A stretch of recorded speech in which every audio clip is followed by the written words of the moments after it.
Hello everyone, welcome back to my channel Raju biology. आज हम body fluids and circulation cover करने वाले हैं। जो भी चैनल पर नया है मैं बता दूं, हम एक रिवीजन सीरीज कर रहा है जिसमें मैक्स टू मैक्स 15 या 20 मिनट्स में पूरा चैप्टर रिवाइज कर लेंगे। इसमें ये जो विपिन सर के नोट्स से अपन पढ़ रहे हैं और ये जो जितना भी इंपॉर्टेंट है एनसीईआरटी का पूरा इस नोट्स में दिया है, ठीक है। और आपको नेक्स्ट चैप्टर कौन सा चाहिए मुझे कॉमेंट सेक्शन में लिखना।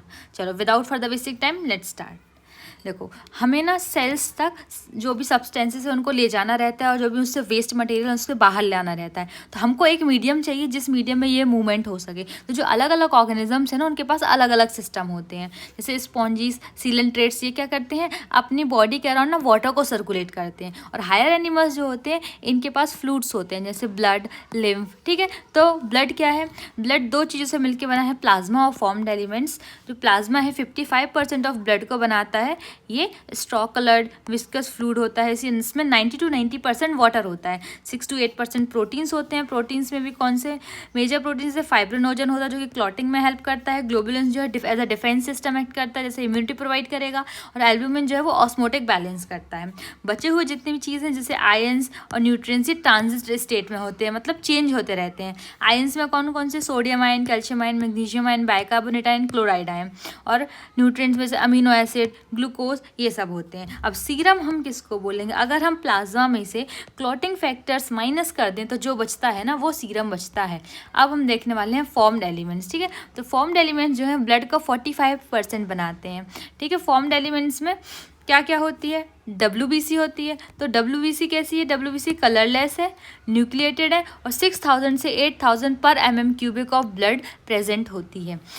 अपन एक देख ले WBC, second one is RBC कितनी होती है 5.5 to 5.5 मिलियन पर क्यूबिक mm ऑफ ब्लड। और ये red bone marrow in adults में बनती है। एडल्ट्स में कहाँ बनेगी, रेड बोन मैरो में। ये बाइकॉनकेव होती है, ई न्यूक्लिएटेड होती है। इस पर रेड कलर का आयरन कंटेनिंग पिगमेंट होता है जिसको हम हीमोग्लोबिन बोलते हैं। और कितना हीमोग्लोबिन होता है, 12 से 16 ग्राम पर 100 ml of blood haemoglobin present होता है। इनकी लाइफ स्पेन जो है वो 120 डेज की होती है। उसके बाद जो है ग्रेवयार्ड में डिस्ट्रॉय हो जाती है। ग्रेवयार्ड ऑफ RBC क्या होती है, कमेंट मी डाउन। इनका जो मेन फंक्शन है उसमें ट्रांसपोर्ट ऑफ गैसेस है, ठीक है। अब थर्ड वन जो है फॉर्म्ड एलिमेंट वो है प्लेटलेट्स, या फिर हम उनको थ्रोम्बोसाइट्स या सेल फ्रेगमेंट्स भी बोलते हैं। ये किन से बनती है, बोन मैरो में जो मेगाकैरियोसाइट सेल्स होंगी उनसे बनती हैं। ये कितना होती है, 1.5 to 3.5 मीन्स 1.5 लाख से 3.5 लाख पर cubic mm of blood present होती हैं। ये क्लॉटिंग में हेल्प करती हैं। अगर इनका नंबर कम हो जाए तो क्लॉटिंग डिसऑर्डर्स होने लगते हैं। अब हम यहाँ से WBC के बारे में थोड़ा देख लेंगे। देखो, दो टाइप की WBC होती है, एक होती है A ग्रेनुलोसाइट्स और एक होती है ग्रेनुलोसाइट्स, ठीक है। तो एक ट्रिक है याद करने की, MLA, ठीक है। MLA से M जो है वो है मोनोसाइट और L जो है वो लिम्फोसाइट्स है। मतलब ये दोनों जो है वो एक ग्रेनुलोसाइट हैं, ठीक है। अब इनका जो परसेंटेज है, एक ट्रिक याद रखो, नीलम इब, ठीक है। इनको डायरेक्ट पढ़ के देखो, नीलम इब। तो जैसे जैसे ऊपर से नीचे आएंगे ना इनका परसेंटेज जो है वो कम होता है। देखो, न्यूट्रोफिल जो है एज अ ये फैगोसाइटिक होता है, 60 to 65% होगा। लिम्फोसाइट जो है मीन्स इनमें B और T सेल्स आते हैं जो इम्यूनिटी प्रोवाइड करती है, दैट इज 20 to 25% होती है। मोनोसाइट्स भी फैगोसाइटिक होती है, 6 to 8% होती है। इओजिनोफिल जो होता है रेजिस्ट करती है इन्फेक्शंस को और एलर्जिक रिएक्शन के साथ एसोसिएटेड होती हैं। ये 2 to 3% होती हैं। जो बेसोफिल्स होती हैं वो हिस्टामिन सीक्रेट करती हैं, सेरोटोनिन, हेपारिन सीक्रेट करती हैं और इन्फ्लेमेटरी रिस्पॉन्स में इन्वॉल्व होती हैं। इनका अमाउंट जो है 0.5 से 1% मीन्स सबसे कम ये होती हैं। अब हम देखेंगे ब्लड ग्रुप। जो मोस्ट कॉमन ग्रुपिंग होती है वो ABO ग्रुपिंग और RH ग्रुपिंग होती है। देखो, ये बनी है हमारे पास RBC। तो RBC की सरफेस पे जो भी एंटीजन प्रेजेंट होता है वही हमारा ब्लड ग्रुप होता है। तो हमारे पास दो एंटीजन होते हैं, एक A और B, ठीक है। तो अगर देखो कोई भी एंटीजन नहीं है तो वो O ब्लड ग्रुप कहलाता है। अगर A एंटीजन है तो वो A ब्लड ग्रुप है, B एंटीजन है तो B ब्लड ग्रुप है, और अगर दोनों एंटीजन है तो वो AB ब्लड ग्रुप बन जाता है। इसी के अपोजिट हमारे पास एंटीबॉडीज़ होती हैं प्लाज्मा में। देखो, अगर कोई भी एंटीजन नहीं है तो दोनों एंटीबॉडी होंगी, डेट इज एंटी A और B। अगर A ब्लड ग्रुप है तो एंटी-B एंटीबॉडी, B ब्लड ग्रुप है तो एंटी-A एंटीबॉडी, और अगर AB है मीन्स इनके पास तो दोनों एंटीजन थे तो कोई भी एंटीबॉडी नहीं रहेगी। अब हम देखेंगे डोनर और रेसिपिएंट। देखो, ओ को हम यूनिवर्सल डोनर बोलते हैं। क्यों? क्योंकि ये सबको ब्लड दे सकता है। ओ, ए बी जितने भी ब्लड ग्रुप वाले हैं ये सबको ब्लड दे देगा।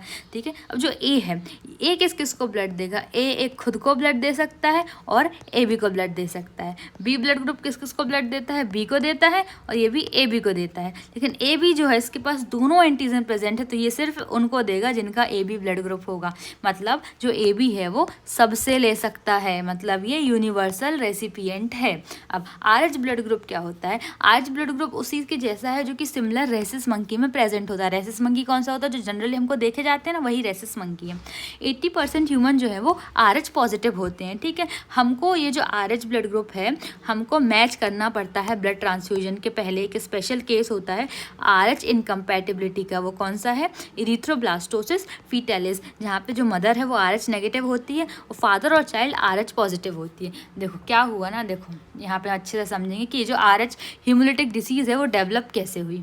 फादर हमारा आरएच पॉजिटिव है, मदर आरएच नेगेटिव है, मदर ने कंसीव किया। ठीक है, प्रेगनेंसी जब है तो मदर तो आरएच नेगेटिव है और आरएच पॉजिटिव बेबी है। बट जब फर्स्ट प्रेगनेंसी होती है तो जो प्लेसेंटा के कारण ना अलग अलग होता है, कोई मिक्सिंग नहीं हुई, अभी ब्लड की मिक्सिंग नहीं हुई। लेकिन डिलीवरी के टाइम पे जो बेबी की है, बेबी की कुछ ब्लड सेल्स जो है वो मदर के ब्लड स्ट्रीम में आ जाएगी। जैसे मदर के ब्लड में पहुंची तो वो उनके अगेंस्ट एंटीबॉडी बना लेता है, आरएच एंटीबॉडीज़ बना लेगा। पहले डिलीवरी में तो कोई दिक्कत नहीं, जब जो मदर है दूसरी बार फिर से प्रेग्नेंट होगी और जो बच्चा है अगर वो आरएच पॉजिटिव होगा तो क्या करेगा ना, जो हमारी मदर की बॉडी में जो एंटीबॉडी है वो अटैक कर देगी बच्चे की आरबीसीज पे, जिसके कारण हीमोलिटिक डिसीज़ होंगी। ये है आरएच डिसीज़ होगी, मीन्स हीमोलिटिक डिसीज़ होगी, उसकी आरबीसी टूट जाएंगी। अब हम देखेंगे ब्लड क्लॉटिंग। देखो कोई भी इंजरी हुई या ट्रॉमा हुआ, जो हमारे टिश्यू फैक्टर्स हैं या जो प्लेटलेट्स हैं वो एक्टिवेट होती हैं। वो एक्टिवेट होकर क्या करती हैं? थ्रोम्बोप्लास्टिन को एक्टिवेट करेगी। फिर थ्रोम्बोप्लास्टिन जाके थ्रोम्बोकाइनेस को एक्टिवेट करेगा। थ्रोम्बोकाइनेस जो है प्रोथ्रोम्बिन से थ्रोम्बिन बना देता है। ये जो थ्रोम्बिन है वो फाइब्रिनोजन से फाइब्रिन में कन्वर्ट कर देगा कैल्शियम आयन के प्रेजेंट में। ठीक है, तो ये जो फाइब्रिन है ये जाके क्लॉटिंग करेगा। इसको याद रखने की ट्रैक है। देखो हमने क्लॉटिंग कर रहे हैं, मीन्स हम कोई चीज़ पैक कर दें ताकि ब्लड बाहर ना आ पाए, तो हम फाइबर को पैक करेंगे, तो पैकेट फाइबर। ठीक है, देखो सबसे पहले प्लास्टिन एक्टिवेट हुआ, फिर उसने काइनेस को एक्टिवेट किया, काइनेस ने थ्रोम्बिन बनाया, थ्रोम्बिन ने फाइब्रिन बनाया। ठीक है, पैकेट फाइबर। अब हम देखेंगे लिम्फ के बारे में। पहले तो लिम्फ जो है वो टिश्यू फ्लूइड होता है। तो लिम्फेटिक सिस्टम किस किस से मिलकर बनता है? लिम्फ नोड्स और लिम्फ वेसल्स। हमको सबको पता है कि टिश्यूज़ जो है उससे डीऑक्सीजनेटेड ब्लड वेन लेके जाती है राइट एट्रियम तक। हम एक कलर दूसरा ले लेना, ठीक है, चलो। वेन लेके जाती है राइट एट्रियम तक, राइट एट्रियम से राइट वेंट्रिकल से जाती है लंग्स तक, लंग्स से ऑक्सीजनेटेड ब्लड पल्मोनरी वेन लेके आती है जो कि लेफ्ट एट्रियम में आएगी, वहाँ से लेफ्ट वेंट्रिकल में जाएगी और एओर्टा से पूरी बॉडी में पूरे टिश्यूज़ तक पहुँच जाएगी। ठीक है, अब यहाँ पे आ गया है, ये हमारा टिश्यू है। अब जो ब्लड ऑक्सीजनेटेड ब्लड आया उसमें ऑक्सीजन है, न्यूट्रिएंट्स हैं और स्मॉल प्रोटीन्स है, वाटर्स है, आयन्स हैं, हार्मोन्स हैं, ये सब आए। लेकिन इसके दौरान क्या होता है ना, इस ब्लड में से कुछ जो फ्लूइड है वो बाहर निकल के आ जाता है, वो टिश्यूज़ के बीच में एक्यूमुलेट हो जाता है, उसको इसलिए हम इसको टिश्यू फ्लूइड बोलते हैं। ठीक है, और बाकी ये जो फ्लूइड है ये वापस सर्कुलेशन में कैसे जाएगा? ये जो लिम्फ वेसल्स होती हैं इस फ्लूइड को कलेक्ट करके वापस सर्कुलेशन में डाल देती है। जो टिश्यू फ्लूइड है उसमें क्या है? न्यूट्रिएंट और जो आयनिक कंटेंट है, जो आयनिक कंटेंट का कंसंट्रेशन वो प्लाज्मा के जैसे सेम है, बस इसमें क्या होता है ना, लार्जर प्रोटीन्स प्रेजेंट नहीं होते हैं।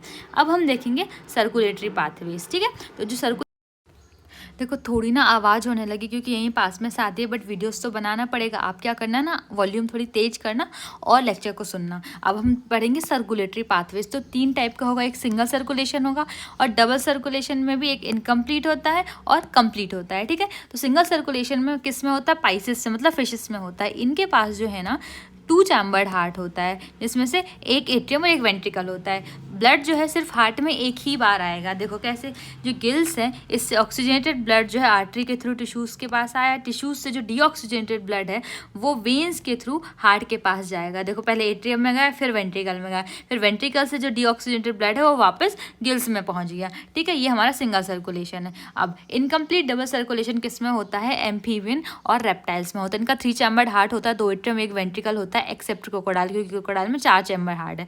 इनके पास जो हार्ट है उनके ट्वाइस ब्लड जो है 2 बार पहुंचेगा। देखो कैसे, जो हमारे टिश्यूज़ होते हैं उनसे डीऑक्सीजनेटेड ब्लड है वेना केवा जो है राइट एट्रियम तक लेके जाती है, वहाँ से राइट वेंट्रिकल में जाए, वहाँ से वेंट्रिकल में जाएगा और वेंट्रिकल से होते हुए पल्मोनरी आर्टरी के थ्रू वह लंग्स में पहुँच जाएगा। ठीक है, अब लंग्स से डीऑक्सीजन जो ऑक्सीजनेटेड ब्लड आ रहा है वो पल्मोनरी वेन लेके आएगी लेफ्ट एट्रियम में, फिर वहाँ से वेंट्रिकल में आया। देखो वेंट्रिकल में ना मिक्सिंग हो जाती है ब्लड की, तो जो मिक्स्ड ब्लड है ऑक्सीजनेटेड प्लस डीऑक्सीजनेटेड वो वापस टिश्यूज़ में पहुँचता है।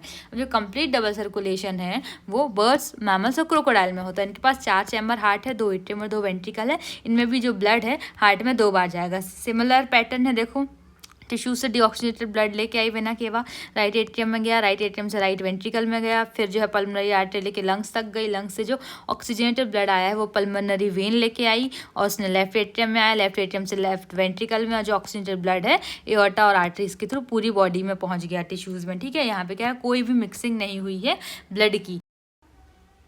देखो जो सर्कुलेटरी पाथवेज है वो 2 टाइप का होता है, एक ओपन और क्लोज। ओपन में क्या होता है, जो टिश्यू है ना उनके साइनस में डायरेक्ट ब्लड आ जाता है, मीन्स वो टिश्यू जो है बात करते हैं ब्लड में। जैसे ये हार्ट है, हार्ट से ये ब्लड आया, ठीक है, ये आ गया टिश्यूज़ में आ गया, फिर टिश्यू से वापस जो डीऑक्सीजनेटेड ब्लड है वो वापस सीधे जाके हार्ट में चला गया। और क्लोज्ड में क्या होता है ना, ब्लड वेसल्स के थ्रू ब्लड फ्लो होते हैं, जो टिश्यूज़ हैं वो डायरेक्टली ब्लड में बात नहीं करते हैं। ठीक है, क्योंकि ब्लड वेसल्स के अंदर ब्लड फ्लो करता है। अब डबल सर्कुलेशन कैसे हो रहा है, देखो हमको पता है कि जो आर्टरी वो ब्लड लेके आती है, ठीक है, ऑक्सीजनेटेड ब्लड लेके आ रही है ऑर्गन्स के पास, फिर वो डिवाइड करके आर्टेरियोज बनाती है, फिर कैपिलरीज बनती है। कैपिलरीज जो है सबसे मेन यहाँ इनका जो है ज्वाइनिंग पॉइंट है, जो आर्टेरियोस और वेन्यूल को जोड़ रही है वो कौन है, वो कैपिलरीज है। ठीक है, फिर जो है वापस से डीऑक्सीजनेटेड ब्लड वेन्यूल्स लेके जाते हैं, वेन्यूल से वेन्स बनती हैं और ये डीऑक्सीजनेटेड ब्लड ऑर्गन से लेके चले जाते हैं। ठीक है, अब जो वेन्स होती हैं ना इनके पास जो है आर्टरी के मुकाबले पर ज़्यादा वॉल्व्स हैं। क्यों है ज़्यादा वॉल्व्स, ताकि बैक फ्लो ना हो जाए ब्लड का। क्यों बैक फ्लो ना हो जाए, क्योंकि यहाँ पे जो ब्लड का प्रेशर है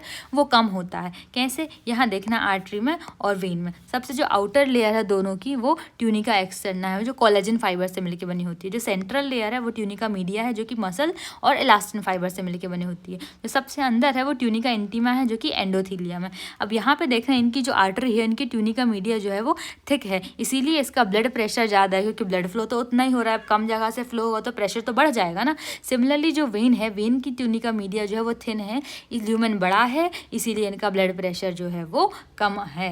अब देखो सिस्टमिक और पल्मोनरी सर्कुलेशन क्या होता है। सिस्टमिक मीन्स जहाँ पे सिस्टम इन्वॉल्व, तो जहाँ पे बॉडी में हमारा ब्लड पहुँच रहा हो। तो बॉडी में कैसे ब्लड पहुँचता है, लेफ्ट वेंट्रिकल से एओर्टा की थ्रू ऑक्सीजनेटेड ब्लड टिश्यूज़ में पहुंचता है और टिश्यूज़ से वेना केवा की थ्रू जो डीऑक्सीजनेटेड ब्लड है वो राइट एट्रियम में पहुंच जाता है। ये जो हमारा सर्कुलेशन हुआ ये हमारा सिस्टमिक सर्कुलेशन है। ठीक है, अब देखना pulmonary circulation, pulmonary means lung, जिसमें लंग्स इन्वॉल्व हो। तो लंग्स कैसे इन्वॉल्व होता है, देखो यहाँ तक हम पहुँच गए थे, अब यहीं से चालू करो।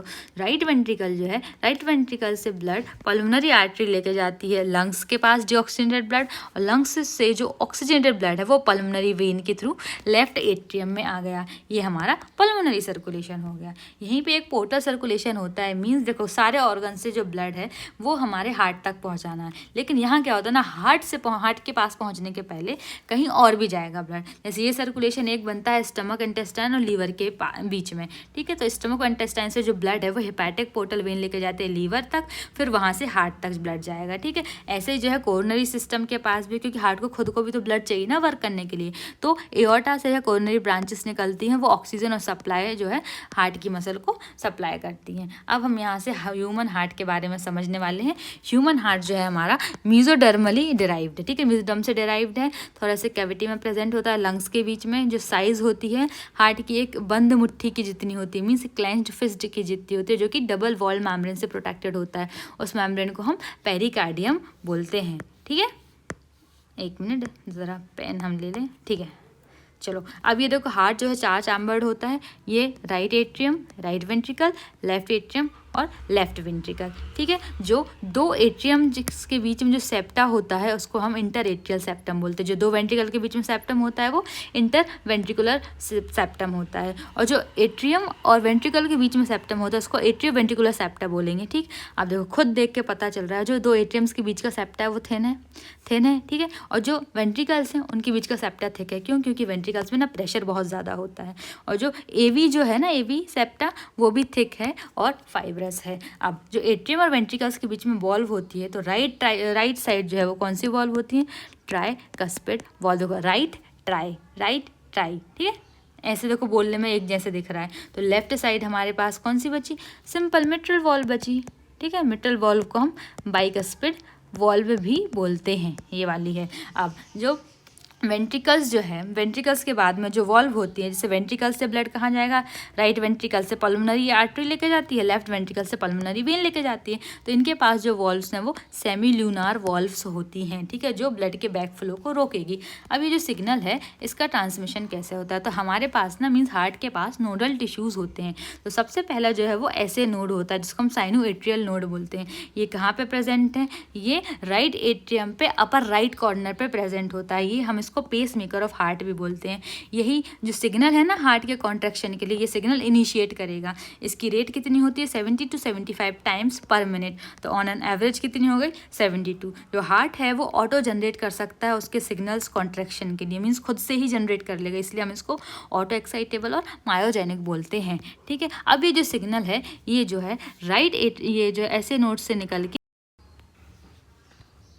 देखो अब क्या होता है ना, ये जो सिग्नल है ये ऐसे नोड से एवी नोड के पास आएगा। ठीक है, ये एवी नोड है, इसको हम एट्रियोवेंट्रिकुलर नोड भी बोलते हैं। कहाँ होती है? Lower left part of right atrium पे ही होगी, बस लोअर लेफ्ट पे। इसको हम पेस सेटर बोलते हैं। अब यहाँ से जो सिग्नल है वो बंडल ऑफ हिज पे जाएगा। ठीक है, फिर वहाँ से ये जो है दो में डिवाइड हो जाता है, राइट एंड लेफ्ट बंडल्स। ठीक है, तो जो राइट बंडल है वो राइट वेंट्रिकल की तरफ जा रहा है, जो लेफ्ट बंडल है वो लेफ्ट वेंट्रिकल की तरफ जा रहा है। उसके बाद जो है पुरकिंजे फाइबर्स तक ये सिग्नल पहुँच जाता है और पुरकिंजे फाइबर के थ्रू पूरी जो वॉल ऑफ वेंट्रिकल है वहाँ तक सिग्नल चला गया। यही ऑर्डर है सिग्नल का। देखो ऐसे नोड से एवी नोड गया, फिर बंडल ऑफ हिज, फिर लेफ्ट एंड राइट बंडल्स और फिर पुरकिंजे फाइबर्स। ठीक है, अब यहाँ पे हम जो है पहले हम डिसऑर्डर्स देख लेते हैं, फिर हम कार्डियक साइकिल देखेंगे। तो हाइपरटेंशन मींस हाई बीपी। देखो नॉर्मल जो है वो 120/80 mmHg होता है। ठीक है, अगर हाइपरटेंशन कब बोलेंगे हम? जब 140/90 mmHg हो जाए, तब ये हार्ट, किडनी और ब्रेन को अफेक्ट करने लगेगा। कोरोनरी आर्टरी डिसीज या फिर एथेरोस्क्लेरोसिस जो है हम कब बोलते हैं? जब calcium ion, fat, cholesterol, fibres जो है हमारे ब्लड वेसल में डिपॉजिट हो जाए। कौन सी ब्लड वेसल? जो कोरोनरी वेसल्स होती है ना, जो मीन्स वो जो वेसल जो हार्ट को सप्लाई कर रही है ब्लड, उनमें डिपोजिशन हो जाए तो कोरोनरी आर्टरी डिसीज बोलेंगे। एंजाइना पेक्टोरिस क्या होती है? वो जस्ट सीने में दर्द। तो वही ये एक्यूट चेस्ट पेन है। क्या होता है ना, जो ऑक्सीजन है वो हार्ट मसल तक नहीं पहुंच पा रही है। हार्ट फेल्योर कब बोलेंगे? तो हार्ट फेल्योर में क्या हो जाता है? हार्ट ना फेल करेगा, मीन्स जितना उसको बॉडी तक ब्लड पहुंचाना है वो उतना ब्लड बॉडी तक नहीं पहुंचा रहा है। तो blood not pumped effectively, called congestive. देखो क्या होता है ना, इसमें जो ऑर्गन्स का कंजेशन हो जाता है, जिसमें जो लंग का कंजेशन है वो मेजर सिम्टम होता है। कार्डियक अरेस्ट मीन्स का हार्ट रुक गया, मतलब heart stops beating. Heart attack कब बोलते हैं? जब जो मसल है ना, हार्ट की जो मसल है वो डैमेज हो जाए due to inadequate blood supply. ठीक है, अब हम देखेंगे कार्डियक साइकिल। तो कार्डियक साइकिल जो है सारे इवेंट्स जो एक हार्ट बीट में हो, जो हमारी एक हार्ट बीट आती है ना लब डब, उस हार्ट बीट में जितने भी इवेंट्स होते हैं वो कार्डियक साइकिल में आते हैं, जिसमें सिस्टोल, डायस्टोल सब कुछ होता है। इसका ड्यूरेशन जो है वो 0.8 सेकेंड का होता है। ठीक है, सिस्टोल मतलब कॉन्ट्रैक्शन, डायस्टोल मतलब रिलैक्सेशन। तो कॉन्ट्रैक्शन एट्रिया का भी होगा, वेंट्रिकल्स का भी होगा, ऐसे रिलैक्सेशन भी दोनों का ही होगा। ठीक है, तो एट्रिया जो कॉन्ट्रैक्ट करता है, सिस्टोल है उसका 0.1 सेकेंड का होता है। ठीक है, फिर एट्रिया रिलैक्स कितने में करेगा? बचे हुए 0.7 सेकेंड में। वेंट्रिकल जो है कॉन्ट्रैक्ट करता है 0.3 सेकेंड में, फिर रिलैक्स करेगा 0.5 सेकेंड में। ऐसे 0.8 सेकेंड कंप्लीट होना चाहिए। दो टर्म है, स्ट्रोक वॉल्यूम किसको बोलते हैं? कि हर एक वेंट्रिकल जो है एक बीट में कितना ब्लड पंप कर रहा है, उसकी क्वांटिटी होती है 70 ml। कार्डियक आउटपुट कैसे निकालते हैं हम? Stroke volume into number of beats, मतलब 70 × 72, तो ये 5 लीटर हमारे पास आ जाता है। तो देखो कार्डियक साइकिल में क्या होता है, सबसे पहले जो है जॉइंट डायस्टोल होता है। जॉइंट डायस्टोल में क्या होता है? जहाँ पे एट्रिया और वेंट्रिकल जो है दोनों रेस्ट कर रहे हैं, ये 0.4 सेकेंड का होता है। इस टाइम पे क्या है ना, ट्राइकस्पिड और बाइकस्पिड वॉल्व दोनों ओपन है और जो वेंट्रिकल्स है ना वो फिल हो रहे हैं। देखो ऑक्सीजन ब्लड आ रहा है, जो वेंट्रिकल्स है ना ये फिल हो रहे हैं। यहाँ पे इस टाइम पे क्या है, सेमिलुना वॉल्व्स जो है ना वो वॉल्व्स क्लोज्ड हैं। फिर उसके बाद जब एट्रिया कॉन्ट्रैक्ट करेगा तो वेंट्रिकल्स पूरे भर जाएंगे। इस टाइम पे भी हमें ट्राइकस्पिड बाइकस्पिड वॉल्व खुली हैं, क्योंकि ये खुली रहेंगी तभी तो ब्लड आ पाएगा ना वेंट्रिकल्स में। और सेमिलुनार अभी भी क्लोज्ड है। अब वेंट्रिकुलर सिस्टोल होगा, मीन्स जो वेंट्रिकल्स है वो कॉन्ट्रैक्ट करेगा, तो हमारी जो आगे वाली वॉल्स हैं सेमिलुनर वॉल्व ये खुल जाएंगी, तभी तो ब्लड आगे पहुंच पाएगा। अब लेकिन जो ट्राइकस्पिड वॉल्व है और बाइकस्पिड वॉल्व है उनको बंद होना पड़ेगा, ताकि ब्लड जो है ना वापस ऊपर ना चला जाए, ठीक है। तो जब यहाँ पे ये जो बंद हो रही है, कौन सी, ट्राइकस्पिड और बाइकस्पिड वॉल्व जब बंद हुई तभी लब साउंड आता है, ठीक है। फर्स्ट हार्ट साउंड लब होता है जब बाइकस्पिड ट्राइकस्पिड वॉल्व बंद हुई तब आएगा। उसके बाद में जो वेंट्रिकल्स हैं वो डायस्टोल मीन्स रिलैक्स करेंगे, तो रिलैक्स करते हैं तो क्या होता है, ब्लड जो है वापस ना आ जाए अंदर, इसीलिए इन सेमिलुनर वॉल्व्स को बंद होना पड़ेगा। जब ये बंद होंगी तो सेकेंड हार्ट साउंड आता है, उसको हम डब बोलते हैं, ठीक है। अब इस टाइम पे वही है, ये दोनों खुल गई हैं ताकि ब्लड फिर से भराने लगे। ऐसे जो साइकिल्स है ना वो हमारी साइकिल कंटिन्यू होती है। अब ईसीजी क्या है, ईसीजी जो मशीन है उसको इलेक्ट्रोकार्डियोग्राफ बोलते हैं और ग्राफ को इलेक्ट्रोकार्डियोग्राम बोलते हैं। स्टैंडर्ड ईसीजी निकालने के लिए हमको 3 लीड्स लगती हैं, एक लेफ्ट एंकल में लगाते हैं, एक लेफ्ट रिस्ट और एक राइट रिस्ट में। देखो हमारा मेम्ब्रेन हमें पता है कि जो बाहर जो है आउटर साइड जो है पॉजिटिव चार्ज होती है, अंदर साइड नेगेटिव चार्ज होती है, मीन्स पोलराइज स्टेट में, रेस्ट स्टेज में ऐसी होती है। फिर जब डीपोलराइजेशन होगा, सिग्नल आएगा, तो जो हमारी मेम्ब्रेन है आउटर साइड नेगेटिव चार्ज हो जाती है और अंदर साइड पॉजिटिव चार्ज हो जाएगी। फिर इसका वापस से डीपोलराइजेशन होगा तो वापस से जैसी पोलैरिटी थी वैसी ही मेंटेन हो जाएगी, मीन्स बाहर पॉजिटिव और अंदर नेगेटिव। अब इसमें हमको ईसीजी देख के क्या समझ में आता है, ठीक है। तो ये जो हमारी देखो PQRST वेव होती हैं, तो जिसमें जो P है वो एट्रियल कॉन्ट्रैक्शन दिखाता है या फिर एट्रियल डीपोलराइजेशन दिखाता है, ठीक है। जो QRS कॉम्प्लेक्स है हमारा वो वेंट्रिकुलर डीपोलराइजेशन को बताएगा या वेंट्रिकुलर कॉन्ट्रैक्शन। देखो जब वेंट्रिकल्स कॉन्ट्रैक्ट कर रहे हैं इसी टाइम पे एट्रियम जो है वो भी रिलैक्स कर रहे हैं, लेकिन उनकी पीक छोटी होती है तो वो हमको दिख नहीं पाती। फिर जो T है देखो वेंट्रिकल्स में कॉन्ट्रैक्ट करेगा, अब वेंट्रिकल्स रिलैक्स भी तो करेंगे तो ये वेंट्रिकुलर रिपोलराइजेशन हो जाएगा। अगर हमको नंबर ऑफ बीट काउंट करनी है तो हम जितने नंबर ऑफ QRS कॉम्प्लेक्स है उनको काउंट करेंगे तो हमको बीट पता चल।